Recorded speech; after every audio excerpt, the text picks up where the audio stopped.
The number one thing we can do to save our republic and restore our Constitution is to retake our Congress back for the people. Take it away from the establishment and the incumbents and give it back to the people. How about local government? Same thing, local government. We need to be electing local candidates that have a very clear and demonstrated understanding of their state constitutions, of the federal constitution. That way we know that those people are up to our business and not their own business.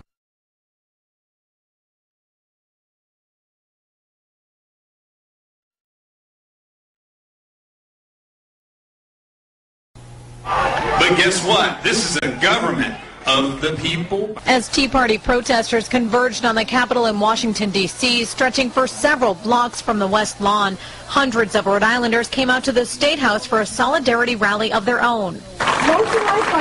For those who couldn't make the national march, this was a chance to get up to the podium to voice their concerns over how the country is being run. It is our responsibility to question our government and hold it accountable to us, the citizens.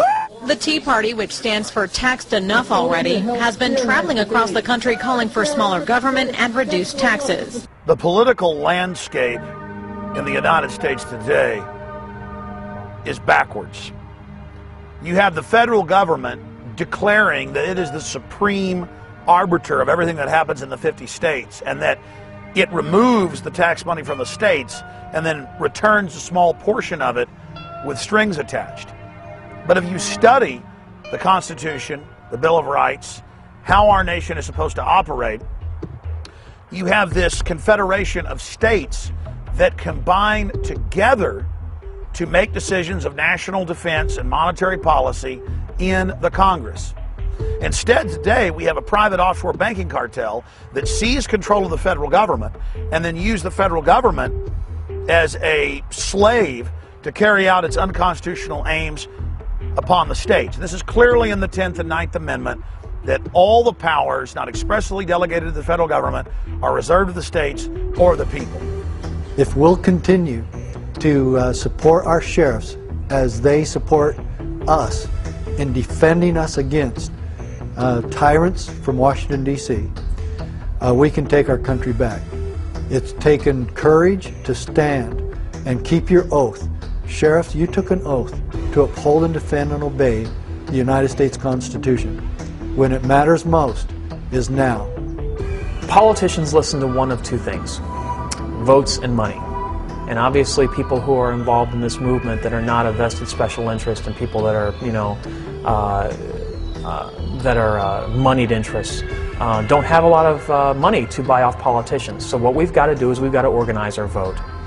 I've been working on multiple projects to do this, but at the end of the day, what we've got to do is we've got to educate people, get them awake and aware and informed. Equating lawfulness and morality can be very dangerous. So I guess the time when you have to defend yourself from the government is when the law becomes lawless. So what we're doing in Missouri is we're drawing the line in the sand, and we're saying this is our territory, that is your territory. The Constitution says that this is our right, and unless we take back what was already given to us, we're not going to get any respect from them. So be encouraged, be motivated, be engaged, and just have a part of this, because 30 years from now, somebody's going to ask you what you did during the Patriot Uprising. They're going to ask you what you did during the years of 2010, 11, and 12, and it's my prayer that you'll be able to say that you were right in the middle of it and that you had a piece of this fight. The question is, where should the American people draw their line in the sand? First of all, as a Texan, I would like to point out this is a reference to the Alamo. Colonel William Travis recognized that the outcome was hopeless, and he told the men at the Alamo that he could not, in good conscience, order them to stay and fight.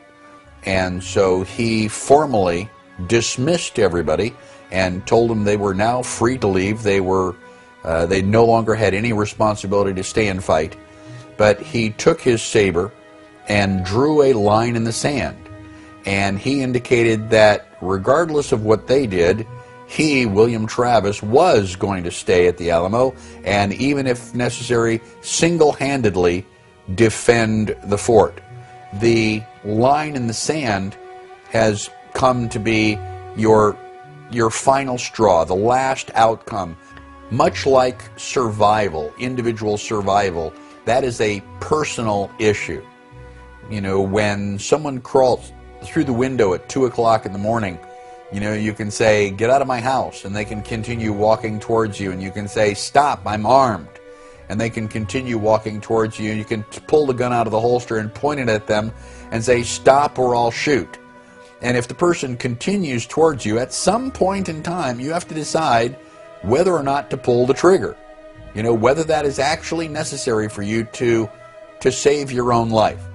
And that decision is clearly a personal decision. Everybody has a different breaking point. Everybody has a different level of tolerance to frustration and tyranny. Instead of sitting down and saying, wait a minute, what does the Constitution tell us? Security. Where do we find that word? Well, it's the only place the word security appears in the Constitution. A well-regulated militia being necessary to the security of a free state. And the security of what? A police state? A free state. And the only other place where a word related to security is used is the word secure in the preamble, to secure the blessings of liberty to ourselves and our posterity. So if you think that through, if you looked at the book of instructions, if you had the brain of a kindergarten student in terms of constitutional law, you'd look at this and say, aha, whatever kind of homeland security operation we want, its goal has got to be a free state and the blessings of liberty to our people. Oh, and by the way, the Constitution tells us what that is. It's called a well-regulated militia, and the reason we can be secure in knowing that the well-regulated militia will secure the security of a free state and the blessings of liberty is because it is composed of whom? The people themselves. Not an elite armed force, not a group of politicians, the people themselves. Now, I just did that in how long? 20 seconds? You didn't have to go to Harvard for 3 years of law school to figure that out. All right? It's right there on the face of the document. It is my belief that liberty will be restored, that we will reestablish our constitutional republic in this country.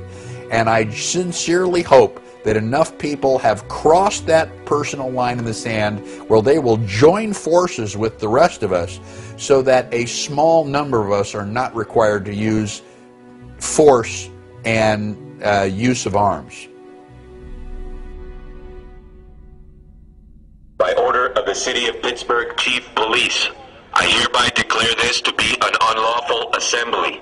I order all those assembled to immediately disperse. You must leave the immediate vicinity. Don't tread on us. We're not afraid. You work for us. We're not your slaves. Don't tread on us. You cross the line. Soon you will pay for all your crimes. Don't tread on us. We're not afraid. You work for us. We're not your slaves.